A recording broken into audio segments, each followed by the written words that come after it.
All right, welcome back to Nothing Beats Rock. Nothing beats rock. We've got the Wildcard weekend. Long-awaited Wildcard weekend. Yeah, I played the entire regular season just to get here. So we've got games. We've got the NFC. Yep. We've got the 49ers that have the week off, so they're just going to sit back and watch. And the first matchup looks like the Cowboys and the Packers. Right. What do you think? Well, Cowboys are favored by 7.5, and the analytics say about a 74% chance to win. I'm tossing all that out. I'm still going with the Cowboys, but I'm thinking desperation is why. I think the Packers, Jordan Love, I mean, they seem to be trending. If you kind of look at it, they're playing better down their stretch and everything, and so that looks like they're going to be a good team, but I think maybe happy to be there. Whereas on the Cowboys side, Dak Prescott and Mike McCarthy don't want to lose this game. I think they more don't want to lose the game than they want to win the game. Yeah. So it's kind of a mess for them. Jordan's his first playoff appearance. Yep. So he's got a lot to prove. Yeah. The Packers, I would love to see the Packers win. I just can't see them pulling it off. Because if they did win, the carnage, the just chaos that it would cause in Dallas it would be worth it. It'd be the best show ever. It'd be pretty fun to watch that, yes. But like you said, Cowboys 8-0 at home. They have a 16-game home winning streak, so maybe they're due. But at the same They time, maybe do. At the same time, I gotta go with Cowboys. Yeah, I think so too. We're on the Cowboys there. Okay. We'll move to the next game is the Rams versus the Lions. Yes. I'm going Lions. They're favored by 3, and analytics, say about 54% chance to win. I think on the Rams side, the Rams are 2-6 against playoff teams, and their special teams have struggled. They have arguably the worst special teams in the league. They missed 16 field goals and point after attempts this year, and they're playing in Detroit. I'm liking the Lions. Lions' offense is explosive. They can get stuff done. Their D, they have some weaknesses on D, but mainly it seems like it's the mobile quarterbacks that have been able to expose that. And Matt Stafford, he's not really going to expose that. So I'm going with the Lions in that one. Right. I think it's interesting that both teams have the other team's quarterback. Yeah. From years past. It's been 30 years since the Lions have won a home playoff game. It seems crazy to me. They got to win this one for Barry Sanders. Yeah, think of all that. I think it'll be a close game, but I still think the Lions are going to get it. They're at home. Yeah. It'll be all right. Yeah, so we're both on the Lions. Both on the Lions. The next one is the Eagles at the Buccaneers. Yeah. This is a mess. This one, I'm going with the Eagles. And even though a lot of this stuff is showing the Eagles going down right now, I mean, they lost to the Cardinals a couple weeks ago, so they've had some problems. The Bucs seem to be playing better as the season has come down the stretch, but the Bucs are 1-5 against playoff teams, so I think they've done it against some poor teams. And the Eagles, they played 8 playoff teams this year. They went 6-2 against them. Their schedule was brutal. Right. And so I think the Eagles will get it together for this game to be able to win this one. I think the Eagles had 2 seasons. They started off the greatest team ever. People couldn't stop talking about them. Nick Sirianni was just a genius coach, and then all of a sudden they hit the skids, like 1-4 for their last 5, and not just 1-4, but they look like they just didn't even want to play. Yeah. And the last game they got several people injured.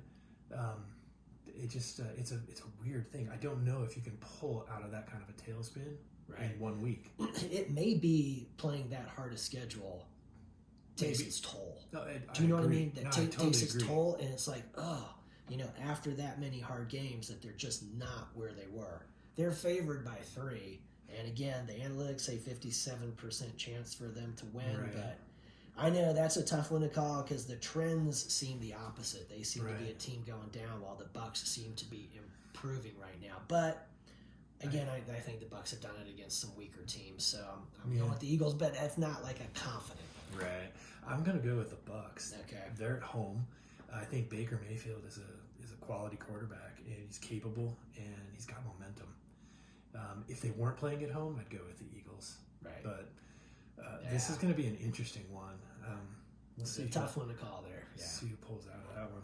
And then, I think the 49ers will wait around and see who comes out. Yeah, they're not going to lose this weekend. No, they're good. I'll pick the 49ers. Yeah. All right, so on the AFC side, there's a little bit more to talk about, I think. Yeah, these are some good ones. The Ravens, they're going to sit back and watch this whole thing like the rest of us. Right. To start off, we have the Browns at the Texans. This one, I think, was the hardest game for me to pick. Yeah. The Browns are favored by 2.5, but the analytics said 50% chance to win. It's pretty even there. Right. The Browns and Texans played this year, Mm-hmm. and the Browns beat them in Houston 36-22, but C.J. Stroud did not play in that game. Right. And from what we saw last week against Indy, that guy is real good. Yep. And so what it ended up making me think is that it's going to be closer, but I think the Browns and Flacco are going to come through. Their D was number 1 in the league. And it just, I think it may be one of those little learning. This one for sure, if it were in Cleveland, I would for sure take the Browns, no doubt about it. Right. But playing down there, that evens it out. And with Stroud makes me think this is a close game, but I'm on the Browns thinking that Flacco with Amari Cooper killing it, their run game and then that defense makes me think. And knowing that, in a way, the Texans last week won a playoff game by beating the Colts. They did. That was a brutal game. Guys on both sides going down. So I'm just thinking the Browns rested some guys. I'm gonna go with them, but that's a tough one to call. Right. I think the Joe Flacco bandwagon is gonna roll right into Houston, and they're gonna keep going. It's Stroud. He's a rookie, so obviously it's his first playoff game. Yeah. He'll have some butterflies. He's got a lot to prove, sort of like Jordan Love. But I think the Browns are just tough. The one thing I would say, Joe Flacco's got 9 turnovers in his 5 games. Yeah. 8 interceptions and 1 fumble. He's got to tighten that up. If he can get that down, because that's almost 2 a game. If he can cut that in half, just 1 a game, I think they win. Yeah, if he's like 3 touchdown passes, 2 interceptions, they probably win. Yeah, right. But if I think it'll be an exciting game, and if they were playing that in Cleveland, I think the Browns win that going away. But it's not. It's in Houston, so it'll be a good one. Yeah, that was a good matchup. All right, the next one would be the Dolphins at the Chiefs. All right, Chiefs are favored by 4.5, and the analytics say about a 53% chance to win. It's going to be super cold there. Horrible weather. It's going to be nighttime. So how that affects this game seems really interesting to me because the Dolphins' offense is very explosive. Mm-hmm. Okay, that may slow them down a bit. The Chiefs' offense with those receivers, they have a hard time catching the ball in nice weather. I don't think that's going to help those guys much. Right.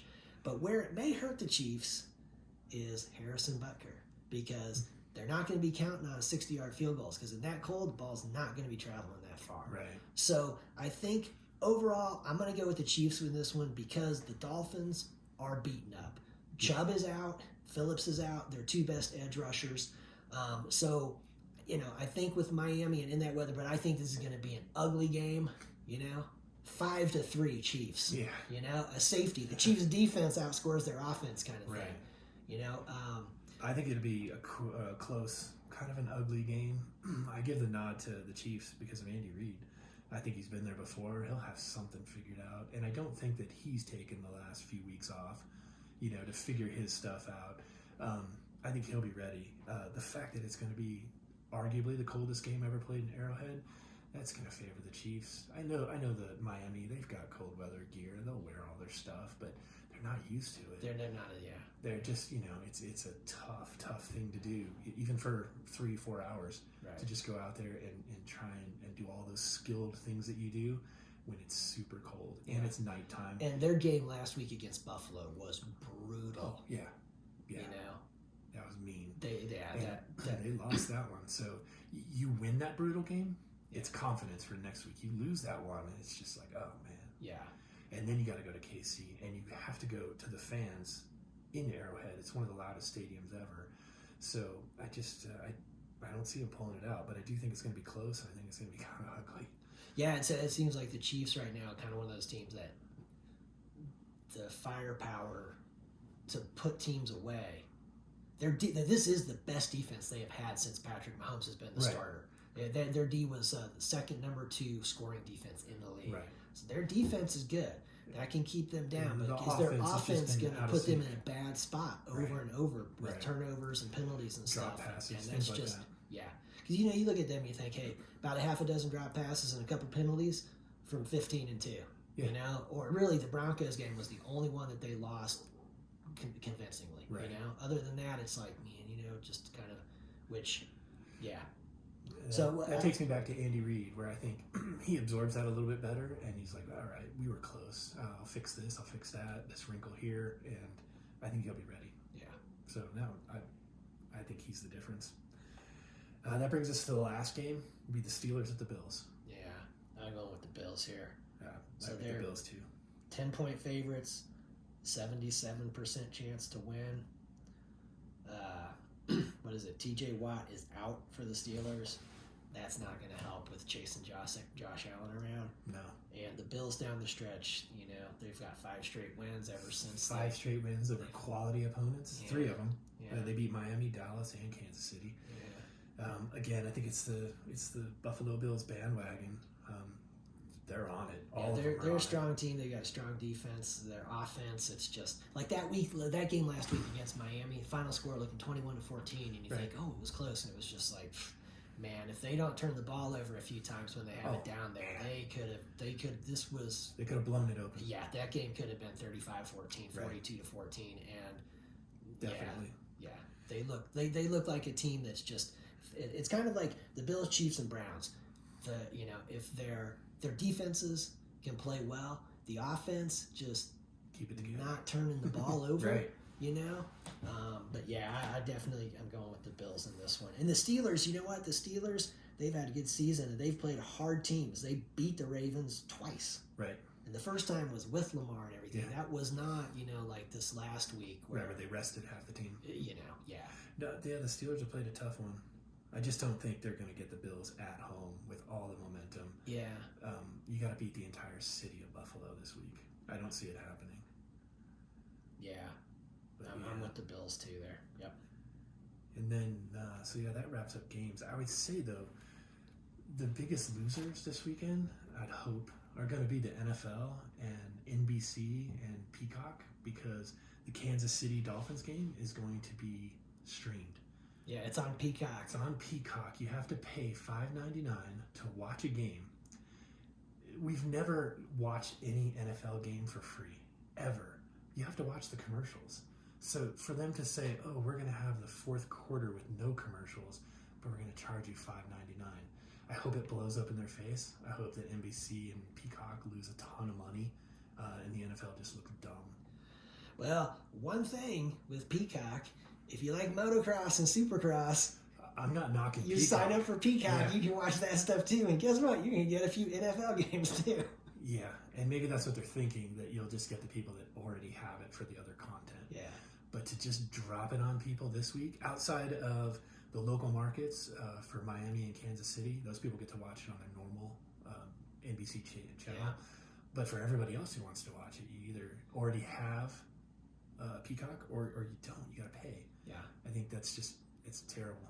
Well, our local sports bar here has all the games, but there was a game a couple weeks ago on Peacock, and they did not have it. And it was the Bills, and I can't remember who they were playing now, but it was the Bills game. Right. And they did not have it. So, just had a burger and left. Right. It reminds me of the Tom Petty song, the last DJ. The boys upstairs want to see what you'll pay for what you used to get for free. Yeah. It's like, come on. You don't get to watch any NFL game for free. You have to watch the commercials. Yeah. Whether you like the commercials or not, it's part of the game. Yeah. So to charge on top of that, I hope they lose bad. Yeah, it's unfortunate how this is right now. The league, yeah. The games available in areas seems way too limited. There's got to be a better way to do this. I think they're making plenty of money. Peacock, you got stuff on Amazon Prime, you got games on ESPN, you got games on NBC, CBS. Yeah, it's probably it. I don't know. We'll see how it works, but I think the actual games on the field are going to be good. yeah. These are some they should be good fun to matchups. watch. And, Yeah. we'll meet up next week and see how it all turns out. Sounds good. Nothing Nothing beats beats rock. rock. Thanks.